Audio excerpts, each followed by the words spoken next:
হোয়াটসঅ্যাপে number save করা ছাড়াই আপনি কল বা মেসেজ করবেন কিভাবে। হোয়াটসঅ্যাপে কাউকে কল করতে হলে আগে কিন্তু নাম্বারটা সেভ করতে হয়, আদারওয়াইজ কাউকে কিন্তু কল বা মেসেজ করা যায় না। বাট একটা ট্রিক্স যদি আপনি ফলো করেন তাহলে নাম্বার সেভ না করেও আপনি হোয়াটসঅ্যাপে কল বা মেসেজ করতে পারবেন। চলুন আমি সেই প্রসেসটা দেখিয়ে দিচ্ছি।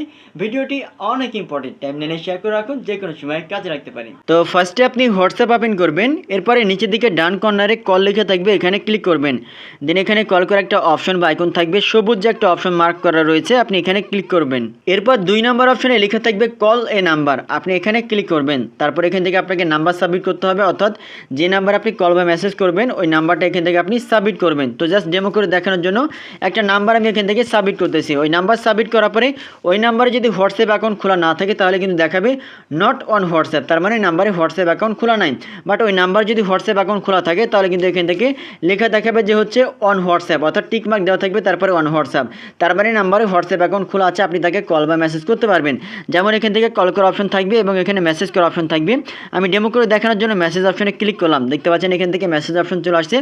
এখন এখানে আপনি কিন্তু তাকে টেক্সট করতে পারবেন, কল করতে পারবেন, মেসেজ করতে পারবেন। দেখেন এখানে কিন্তু আমি টেক্সট করলাম বা মেসেজ করলাম। তো এভাবে খুব সহজে কিন্তু আপনি কোনো নাম্বার সেভ না করে আপনি হোয়াটসঅ্যাপে কল বা মেসেজ করতে পারবেন। ভিডিওটি কেমন লেগেছে অবশ্যই কমেন্ট বক্সে জানাবেন। আর কি ইম্পর্টেন্ট ভিডিও প্রতিনিয়ত পেতে পেজটা ফলো করবেন আর টাইমলাইনে শেয়ার করে সবাইকে দেখার সুযোগ করে দেবেন।